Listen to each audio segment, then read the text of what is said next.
Good morning, good afternoon, whatever time of day it is you're watching this video. But anyway, we've got a 2017 Vauxhall Renault Vivaro traffic thing, 1.6 bi-turbo, which is having a couple of jobs carried out to it. Timing chain as a prevention. It's done 110,000 miles.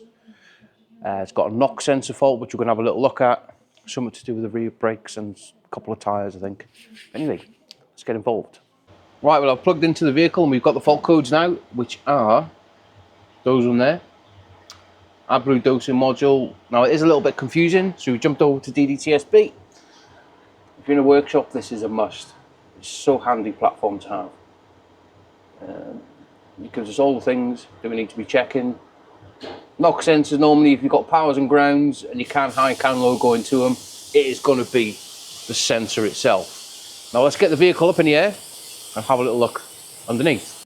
Right, well, I've got the vehicle up in the air and I have disconnected and removed this knock sensor module from up there, which is a little bit of a pain. But if we have a little look inside the plug, it is gone a little bit black at the bottom of that pin. Now, what we're going to do, we're going to get Max in the vehicle and we're just going to check that we've got communication, powers and grounds going to it. And if we have got those signals, that is faulty. It's going to be faulty, but we just like to check, don't we? Right, well, we are now connected to the CAN line. What we're going to do now is get Max to just put the ignition on. You should see the CAN high, CAN low matching each other. And if they're not matching each other, you've got no communication, or there's a broken wire or something like that. But anyway, ignition on, Max. We'll have a look at this and see if we can throw in the light on this. But basically the car's ready. We are just trying to find out what that light is. And that, to me, looks like we have got good communication. As long as the top line's mirroring the bottom, that is perfect. Don't need to go into detail with it. That is good to me. Now we're just going to check our powers and grounds with a little bulb. Go on, put the ignition on, Max. Well, we have got good powers and grounds and good communication. So that knock sensor is faulty. Right, now we've diagnosed it and we know that knock sensor is actually failed. We can carry on with the nuts and bolts kind of things. Now, the reason why I do it that way around, sometimes with diagnostic stuff, it can take a little bit longer and you don't really know what you're looking for. Anything nuts and bolts, I always leave until last, because at the end of the day, it is just nuts and bolts. Technical information tells us that we've got to remove the engine on these to do the timing chain. We certainly ain't doing that. We're going to be pulling the front end off to gain access to the starter motor, pull the starter motor out of the way, put the crankshaft locking pin in. And that's what we're going to do. I'm not going to bore you. I'm just going to pull the lights out, bumper, take the coolant out of it, and we might be able to just pull it forward a little bit just to get access. But whatever happens, this side is all going to come off to gain access to the timing cover. We have got a little bit of a progress update. Front end is now completely off it, if you haven't noticed already. We have had a little bit of a spill with some coolant, but we're going to clear that up. We've got so much room now. Now remember, when you're removing all your components, put your bolts back where they came from. You know exactly, and you're not looking for them. You're not looking for them. We also put in the back all the headlights and plastics just to keep them safe out of the way. I'm going to go ahead, disconnect the battery. Now we've got a little bit more room. Get the starter motor out of the way. We've got engine support to put on underneath, airbox and various pipage to come out of the way. Whenever you're doing jobs like this, it's all about making enough room for yourselves. Now obviously you can see I need to remove the engine mount, the aircon pipes are in the way, and for the sake of a few 10 mils, and just on the bulkhead there, a couple of 10 mils, them pipes now, well, rather than our little plastic clip,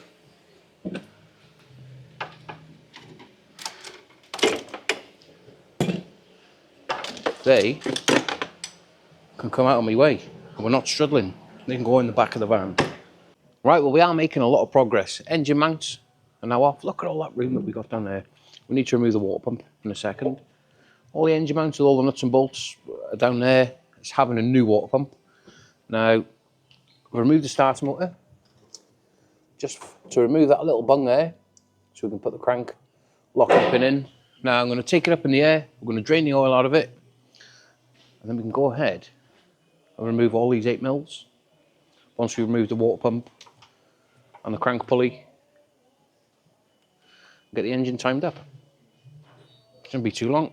Right, well, while the oil is draining, I thought I'd just show you that the timing cover is leaking down the back of the engine there, so it's a good job it's coming off. We can get it all sealed up properly. I'm going to go ahead, remove that crank bolt, and we can make a start on removing the 8 mils at the bottom. Well, that is one timing cover off. Now, you have to replace these because obviously with it being stuck and prizing it off, you do bend it, so we've got another brand new one there. Now the engine is timed up with my pin and the crank, and I've got the tool that goes on the camshafts. I just slackened that exhaust camshaft off. We can go ahead now and remove the chain. There's a couple of T40s on the guides, and we can pull it all off. With a little bit of magic now, that timing chain is off. I've also removed the water pump, just for a little bit of better access when I'm cleaning all the fascia down and inside there. And that is the old timing chain. Now it does look in good condition. It wasn't really stretched or timing wasn't out. It was pretty much bang on. Like I said, the customer just wants it done as a little bit of a prevention. But please be careful with these because they are different sizes. I think it's 38 mil or 33 mil. If you're not careful, you can put it on wrong. Cause lots of damage. But anyway, let's get cleaning. I gotta go and help them push a van on over there. Now at this point, even though I am starting to clean up, I need to plan ahead a little bit. Brand new timing cover, and we're gonna get this. I'm gonna pop it in the office, get it nice and warm. So when we put the sealant on, it's gonna start going off. Lovely. Right, let's have a little bit of a change of scenery underneath for a minute. Everything is now spotless. Looking like brand new. How's that? Right, let's drop it down and get this timing chain on. Before we go ahead and put the timing chain on, I just want to show you the difference in the sprockets. One's 38 mil and one is 33 mil. So that one's really good. That can go in the bin. That is the one we need to be using. So we'll get that now. And get it chucked on there, ready for the chain. Now before we go putting the chain on, we're going to get some chain lube. We're going to run it all the way around, and this is going to protect it on its first initial startup. And I tell you what, it is like glue. It's going to give it its best chance. I'm not going to bore you putting that on. Right, the timing chain is now on. I'm going to have to do this on camera because I remember doing one of these last time, and some of you might have watched the video, but I built all this engine up and I couldn't remember whether I'd torqued the tension up. But I have this time. We put some red dots on it to make sure that I have. We can go ahead now. Get me grips on this. Go ahead and pull that tension right. And that chain now is bang on. I tell you what, I'm fed up of going up and down, up and down, up and down with this ramp. But anyway, timing is all spot on. I've spun it over, all my marks are lining up. Now I've put a little bit of sealant across all the joins, the cylinder head, the rocker cover, the cam cover, the block and what have you. We don't want it to leak. I put some sealant all around the timing cover. And I've also put, even though there is 2 dowels for the timing cover to slot on, I've put my own in so I can slot it on, slide it up. Makes it much easier. A little bit, like that. All I've got to do now is just slide it on them bolts and it'll go in the exact same place I need it to. Well, that is it. Engine mount is back on, timing cover all torqued up to spec. We've put the brand new water pump on. Starter motor's put back on. Now I have put a little bit of liquid PTFE around that bung that goes into the block because that's the last thing that we need leaking. But yeah, everything now is going to be boxed off in the morning. Leave it overnight, let the sealant go off. We're getting there. We are getting there. Hopefully the new knock sensor from Renault will be here in the morning as well. It's all right, Steve. Don't you worry, mate. Don't you worry. But anyway, we'll see you in the morning. Right, well, we are back, and I tell you what, and I know it's Wednesday, you're probably watching this video Sunday. I've never felt so drained in all my life. I feel tired, worn out. I don't know whether it's the weather, the dark night, but I am having a week off next week, which I'm looking forward to be honest. With no social media, no phone, it's going off. I'm having nothing to do with cars. If anybody messing me about cars, are going to get blocked. I'm joking, I would never block anyone.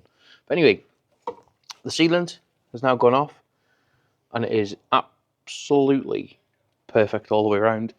Now, I've put a brand new alternator belt on it. I'm going to go ahead and get this front end built back up. It shouldn't take too long. Jobs like this, they always look worse than what they are, if that makes sense. But it is a big job. Anyway, let's get this front end back together. Progress update. We've had a little bit of a brush up underneath. Now we finished with all the messy stuff, the oil dripping, and front end is on. Now I have just blown the radiator out. Got all the leaves and stuff like that. I'm going to go ahead and vacuum refill the system. This is a brilliant tool. Pull a vacuum on it, and to fill it up, switch that lever and it'll pull this water in under the vacuum. Hopefully we'll get no airlocks in it. Right, we're just going to get the front bumper on now and a few little bits and bobs, and we're nearly there. I think it looks a little bit more like a van now, doesn't it? Got the front wheels on, inner wheel arches, front end's on. I'm literally just pulling a vacuum on the aircon. I've put fresh coolant in it, fresh oil, and we have used Commer oil. I've used this stuff for years, and it is approved by Renault, the proper stuff for the job. Now we're leaving the back wheels off for a minute because I need to have a look at this back brake. It is sticking on. I don't know whether it's the caliper, the pads are stuck in, all the cables. But we are having new tyres to go on the front, the rear tyres, the front tyres that were on the front are now going on the rear, new or least worn to the back, and then we're having 2 new tyres for this one, well, for the front, when they turn up tomorrow. Van is now complete, and we're going to go for the first start. Now, if you've done everything right, it's got 2 choices, isn't it? It used to worry me, oh, is it done right, is it done right? If you've marked everything, spun it over by hand, and all your timing marks are spot on, it's got no issues whatsoever. It's good, you're probably not going to see anything there. Let's have a little listen.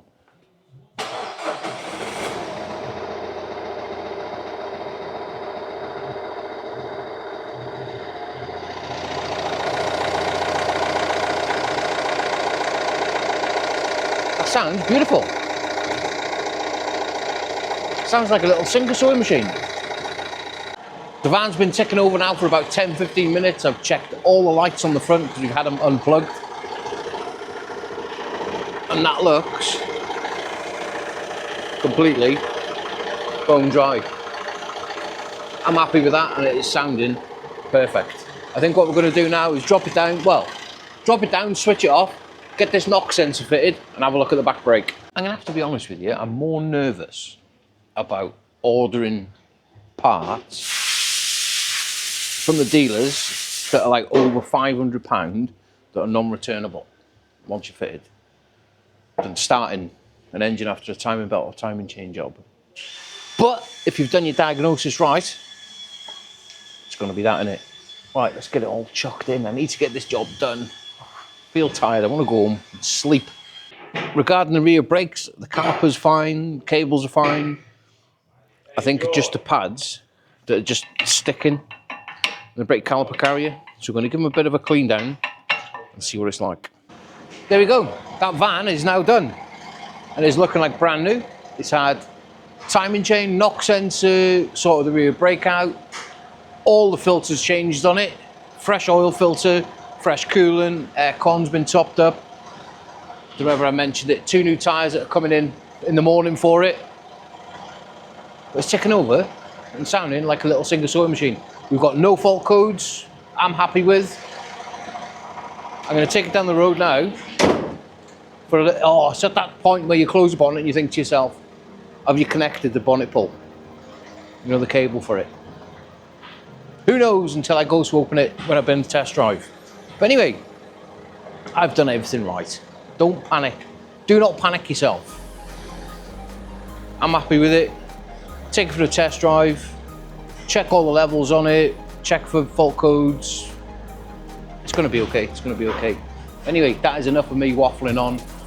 I hope you've enjoyed the video, and if you've made it this far with me waffling on, please don't forget to hit that like and subscribe, and I will definitely see you on another video. Take it easy, and let's get it sent.